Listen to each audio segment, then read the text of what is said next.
இப்போ உட்காந்து பேசிட்டு இருக்கிறானே, கோயிலை கட்டினதோட சோழன் என்ன பண்ணிட்டு இருக்கிறான்னு கூட பேசிட்டு இருக்கிறான்ல.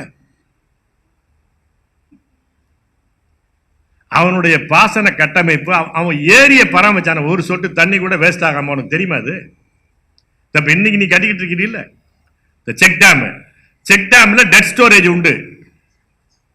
தமிழர்கள் கட்டிய அணையில் டெட் ஸ்டோரேஜே கிடையாது, வேஸ்ட் தண்ணிங்கிறதே கிடையாது.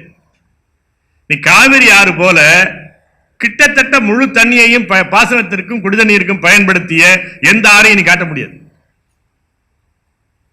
அவெல்லாம் ஒன்றும் தெரியாதவன், ஒன்றும் தெரியாதவன் சொல்லிக் கொடுக்கறது தான். அதுதான் நவீனம், அதுதான் குரோத், அதுதான் பகுத்தறிவு. அவன் கோயிலுக்குள்ள தான் எல்லாத்தையும் வச்சிருக்கிறான். நீ கும்பிட்டுன்னா கும்பிட்டு போ, இல்லைன்னா மற்றதை பார்த்துட்டு போ. அதில் இருக்கிற சிற்பங்களில் இருக்கக்கூடிய அழகை பார்க்கிறவனும் இருக்கிறான், அதனுடைய இருக்கக்கூடிய அறிவியலை பார்க்க